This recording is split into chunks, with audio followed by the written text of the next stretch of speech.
Mi compañero de infancia, Chimali, tenía uno de esos remolinos encrespados, y durante toda su juventud, prudentemente y aún con miedo, lo conservó muy corto y aplastado con oxitl. Recuerdo una vez cuando éramos niños, que él tuvo que llevar una calabaza sobre su cabeza durante todo un día. Los escribanos sonríen. Es mejor que lo explique. Los cazadores de aves de Xaltocan agarraban patos y gansos de la manera más práctica y en buen número, poniendo largas redes sostenidas por varas clavadas aquí y allá en las partes poco profundas sobre las aguas del lago. Entonces, haciendo un gran ruido, asustaban a las aves de tal manera que éstas empezaban a volar repentinamente, quedando atrapadas en las redes. Sin embargo, nosotros los niños de Xaltocan teníamos nuestro propio método, verdaderamente astuto.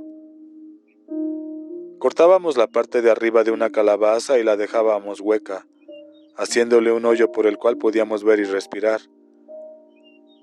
Nos poníamos dicha calabaza sobre la cabeza y chapoteando como perritos nos acercábamos al lugar en donde los patos y los gansos nadaban plácidamente en el lago.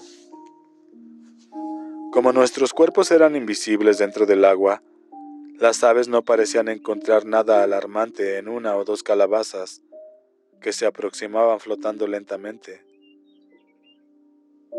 Nos acercábamos lo suficiente como para agarrar las patas del ave y de un rápido tirón las metíamos dentro del agua. No siempre era fácil. Hasta una cerceta pequeña podía presentar batalla a un niñito, pero generalmente podíamos mantener a las aves sumergidas hasta que éstas se sofocaban y se debilitaban. La maniobra rara vez causaba perturbación en el resto de la parvada que nadaba cerca. Chimali y yo pasábamos el día en ese deporte, y para cuando nos sentamos cansados y desistíamos de seguir, teníamos amontonados en la orilla de la playa un respetable número de patos. Fue en ese momento cuando descubrimos que con el baño se le disolvía a Chimali el oxitl que usaba para aplacar su remolino, y su pelo quedaba detrás de la cabeza como si fuera un penacho. Estábamos al lado de la isla más lejana de nuestra aldea, lo que significaba que Chimali tendría que cruzar todo Xaltocan. ¡Ay, Pochea!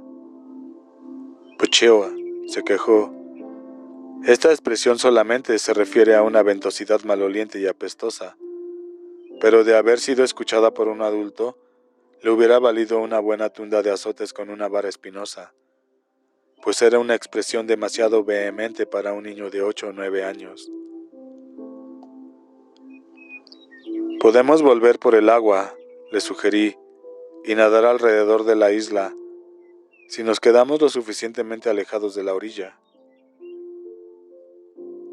Quizá tú puedas hacerlo, me dijo Chimali. Yo estoy tan lleno de agua y tan sin aliento que me hundiría enseguida. Mejor que esperemos a que anochezca para regresar a casa caminando. Me encogí de hombros. Durante el día corres el riesgo de que un sacerdote vea tu remolino y dé la noticia de ello. Pero en la oscuridad corres el riesgo de encontrarte con algún monstruo más terrible, como viento de la noche. Yo estoy contigo, así es que tú decides. Nos sentamos a pensar un rato y mientras inconscientemente nos pusimos a comer hormigas. En esa temporada del año las había por todas partes, y sus abdómenes estaban llenos de miel. Así es que tomábamos a los insectos y los mordíamos el trasero para tomar una gotita de miel. Pero destilaban tan poquita que por muchas hormigas que comiéramos, no aplacábamos nuestra hambre. Ya sé, dijo Chimali al fin. Llevaré puesta mi calabaza durante todo el camino de regreso a casa. Y eso fue lo que hizo. Por supuesto que no podía ver muy bien por el agujero de su calabaza, así es que yo le guiaba, aunque los dos veníamos considerablemente cargados por el peso de nuestros patos muertos. Esto significaba que Chimali tropezaba continuamente cayéndose entre las raíces de los árboles o en las zanjas del camino. Por fortuna nunca se hizo pedazos su calabaza. Sin embargo, me reí de él durante todo el camino. Los perros le ladraban, y como el crepúsculo se nos echó encima antes de llegar a la casa, Chimali hubiera podido asustar y aterrorizar a cualquier persona que viajando al anochecer lo hubiese visto. Por otra parte, eso no debía haber sido motivo de risa. Había una buena razón para que Chimali fuera siempre cauto y cuidadoso con su indómito pelo. Y es que, como verán ustedes, cualquier niño con remolino era especialmente preferido por los sacerdotes cuando necesitaban de un joven para sus sacrificios. No me pregunten por qué. Ningún sacerdote me dijo jamás el por qué. Pues, ¿cuándo un sacerdote ha dado alguna vez una buena razón para imponernos las reglas irracionales a que nos hace vivir, o por hacernos sentir el miedo, la culpa o la vergüenza que tenemos que sufrir cuando algunas veces las violamos?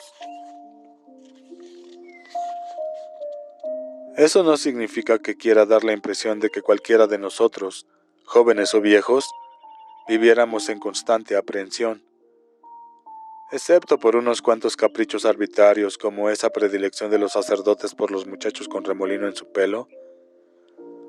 Nuestra religión y los sacerdotes que la interpretaban no nos cargaban con muchas demandas onerosas. Ninguna de las otras autoridades lo hicieron tampoco. Debíamos obediencia a nuestros soberanos y gobernadores, por supuesto. Teníamos ciertas obligaciones para los pipiltin nobles y prestábamos atención a los consejos de nuestros tlamantintin, hombres sabios. Yo había nacido en la clase media de nuestra sociedad. Los Masehualtin, los afortunados, llamados así porque estábamos libres de las pesadas responsabilidades de las clases altas, como éramos igualmente libres también de ser maltratados como frecuentemente lo eran las clases bajas. En nuestro tiempo habían solamente unas pocas leyes, deliberadamente pocas, para que cada hombre pudiera guardarlas todas en su corazón y en su cabeza, y no tuviera ninguna excusa para quebrantarlas, aduciendo ignorancia. Por eso nuestras leyes no estaban escritas como las suyas, ni eran pegadas en sitios públicos como ustedes lo hacen. Así, un hombre no tenía que estar consultando continuamente la larga lista de edictos, reglas y regulaciones para poder así medir hasta su más pequeña acción de si debiera o no debiera.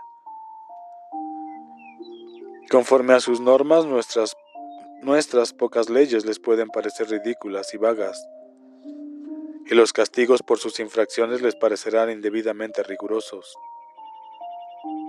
Nuestras leyes fueron hechas para el bien de todos y todos las obedecían, conociendo de antemano las espantosas consecuencias de no acatarlas. Aquellos que no lo hicieron, desaparecieron. Por ejemplo, de acuerdo con las leyes que ustedes trajeron de España, un ladrón es castigado con la muerte.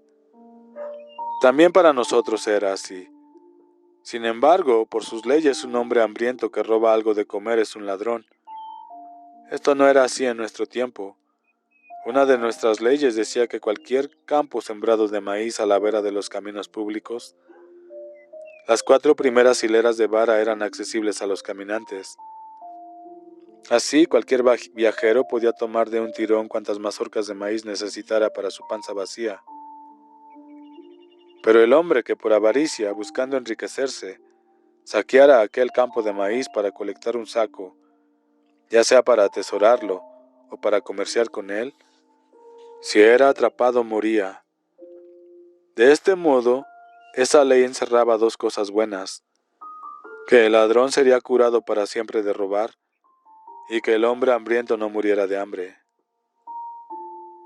Nuestras vidas de los Masehualtin eran regidas más por costumbres y tradiciones que por leyes, conservadas por largos años. Muchas de ellas gobernaban la conducta de los adultos o de las tribus de comunidades enteras. Aun cuando como niño todavía no había crecido más allá del apelativo de Siete Flor, ya me había dado cuenta de la insistencia tradicional de que un varón debe ser valiente, fuerte, galante, trabajador y honesto, y de que una mujer debe ser modesta, casta, gentil, trabajadora y humilde. Todo el tiempo que no pasé jugando con mis juguetes, la mayoría de ellos eran miniaturas de armas de guerra o réplicas de los aperos de trabajo usados por mi padre, y todo el tiempo que no pasé jugando con Chimali, con Tlatli y con otros niños de mi edad, lo pasé en compañía de mi padre. Cuando él no estaba trabajando en la cantera, aunque yo le llamaba Tata, como todos los niños llamaban infantilmente a sus padres, su nombre era Tepetzalán, que significa valle, como el valle que está entre las montañas de la tierra firme, en donde él había nacido. Como creció muy por encima de la estatura normal de nuestros hombres, ese nombre que se le había dado a los 7 años fue después ridículo. Todos nuestros vecinos y sus compañeros en la cantera le llamaban con apodos referentes a su alta estatura, como Tocaestrellas, Cabeza Inclinada y otros parecidos.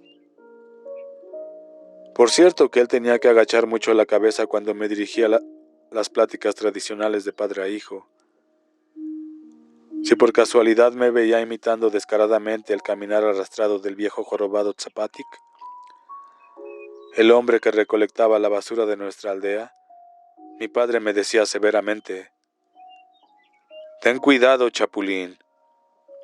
Él siempre me llamaba con apodos cariñosos. Ten cuidado de no burlarte de los ancianos, de los enfermos, de los incapacitados o de cualquier persona que haya caído en algún error o transgresión. Ni los insultes ni los desprecies, más bien humíllate ante los dioses y tiembla, no sea que ellos dejen caer sobre ti las mismas miserias. O si yo no mostraba interés en lo que mi padre trataba de enseñarme acerca de su oficio, ya que cualquier niño masewalti que no aspirara a la vida de guerrero, se esperaba que siguiera los pasos de su padre. Él se agachaba y me decía sinceramente: «No huyas de cualquier labor que los dioses te asignen, hijo, sino que debes estar contento. Rezo para que ellos te otorguen méritos y buena fortuna, pero cualquier cosa que te den, recíbela con gratitud. Aunque te den solamente un pequeño don, no lo desdeñes, porque los dioses pueden quitarte lo poco que tienes. En caso de que la dávida que recibas sea muy grande, quizá un gran talento, ni seas orgulloso ni te vanaglories más. Más bien recuerda que los dioses deben haber negado ese tonal a otra persona para que tú lo pudieras tener». Algunas veces, sin instigación alguna y con cara grande, ligeramente sonrojada, mi padre me echaría un pequeño sermón que no tendría ningún significado para mí. Algo así como: «Vive limpiamente y no seas disoluto, Chapulín, o los dioses se enojarán y te cubrirán de infamia. Contrólate, hijo, hasta que conozcas a la joven que los dioses han destinado para que sea tu esposa, porque ellos saben arreglar todas las cosas con propiedad. Sobre todo, nunca juegues con la esposa de otro hombre». Eso me parecía una recomendación innecesaria, porque yo vivía limpiamente, como todos los demás mexica, a excepción de nuestros sacerdotes. Me bañaba 2 veces al día en agua caliente y jabonosa. Nadaba frecuentemente en el agua y periódicamente sudaba los restantes malos humores en la casita de vapor de la aldea. Me limpiaba mis dientes por la mañana y por la noche con una mezcla de miel y cenizas blancas. En cuanto a jugar, yo no conocía a ningún hombre en la isla que tuviera una esposa de mi edad, y de todos modos nosotros los muchachos no incluíamos a las niñas en nuestros juegos. Todas estas prédicas de padre a hijo eran nada más que recitaciones del oro transmitidas a través de generaciones, palabra por palabra, como el discurso de la comadrona en el momento de mi nacimiento. Solo en estas ocasiones mi padre Tepetzalán hablaba largamente. Por lo demás, él era un hombre taciturno. El ruido que había en la cantera no daba lugar para pláticas, y en casa la cháchara incesante y quejosa de mi madre no le daba oportunidad de decir ni siquiera una palabra. A Tata no le importaba. Él siempre había preferido la acción a las palabras, y me enseñó más con su ejemplo que con sus arengas de loro. Si a mi Tata de veras le faltaban algunas de las cualidades que esperaban de nuestros hombres, fuerza, valentía y todo eso, este defecto consistía solamente en dejarse intimidar e insultar por mi tene.